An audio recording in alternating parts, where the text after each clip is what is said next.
Do you ever wake up in the morning, grab your phone, check your sleep tracker and suddenly feel worse? Even if you thought you slept okay. Maybe it says you only got 1 hour of deep sleep.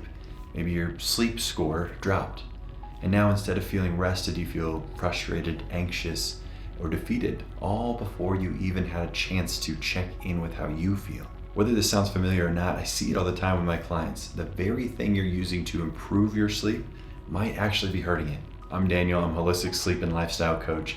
I've spent over 180 grand on my debilitating 10-year journey with insomnia. And now for the past 8 years, I've been helping people get their rest back through nervous system regulation, emotional awareness, and reconnecting with their body's natural rhythm. And today I want to help you understand why sleep trackers and wearables can actually make your sleep worse and what to do instead to help you find your rest again. What most people don't realize is sleep is a passive process. It happens when your brain and body feel safe enough to let go.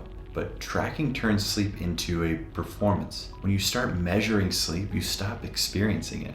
You move away from being with your body to monitoring it, and from trusting rest to trying to control it. And that shift from trust to control activates the same part of your nervous system that keeps you awake and alert. It's a subtle form of anxiety. There's even a term for it called orthosomnia, insomnia that is caused by trying too hard to sleep. And I see this all the time with my clients. Someone starts to use a tracker to get better sleep, but after a few weeks, they're actually sleeping a little worse. Not because the device itself, but because they've created a new performance loop. How did I sleep last night? Was it enough? What does my score say? That pressure turns bedtime into a test, and your body can't relax when it feels like it's being graded. Sleep quality depends on your nervous system being calm, in a parasympathetic state that's relaxed, safe, and at ease. This obsessive tracking with wearables triggers that opposite, the sympathetic response associated with evaluation, vigilance, and self-monitoring. Even if you're not consciously stressed about it, your body senses it. Every night you're wearing something that's tracking you. Your subconscious knows you're being observed.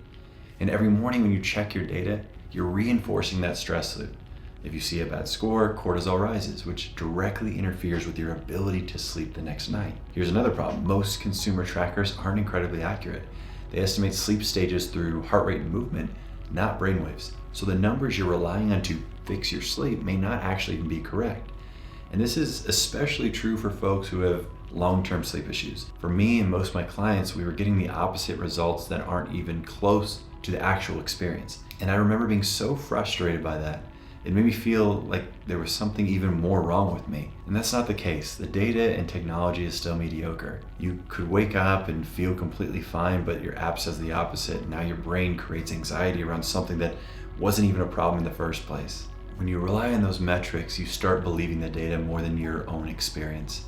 And that disconnection from your body's truth is one of the biggest barriers to healing sleep. So here's how to know if your sleep tracker is actually doing more harm than good. You check your data before you actually check in with yourself. Your mood depends on your sleep score. You start changing habits obsessively based on that score, or you're feeling anxious about your sleep. If you relate to any of those, your tracker isn't helping your sleep. It's keeping you stuck in that control mode. And remember that control and rest cannot exist in the same body at the same time. So if tracking your sleep is keeping you stuck, what actually helps? The answer isn't another gadget, it's in your relationship with yourself. Most people's struggles aren't about sleep at all. They're about how safe you feel to let go into rest. So instead of tracking your sleep, start noticing your inner patterns, these psychological and emotional loops that keep your system on guard.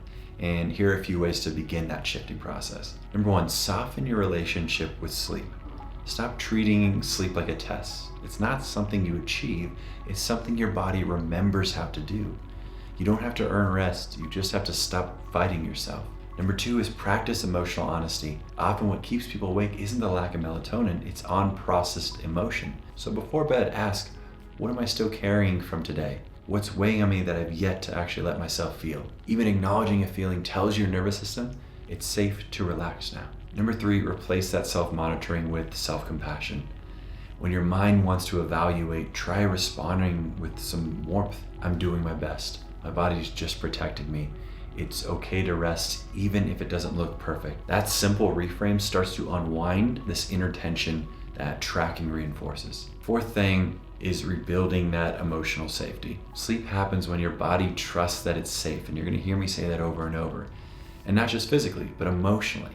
That means slowing down, letting yourself feel, creating moments of peace throughout your day and not just at night. And if you'd like further support, please reach out. I have all sorts of supports available to help people find their root cause and actually heal their sleep. Check the description. Now remember, you don't need another metric. You need to feel safe in your body. When you stop outsourcing your safety to a device and start cultivating it within yourself, your body begins to exhale.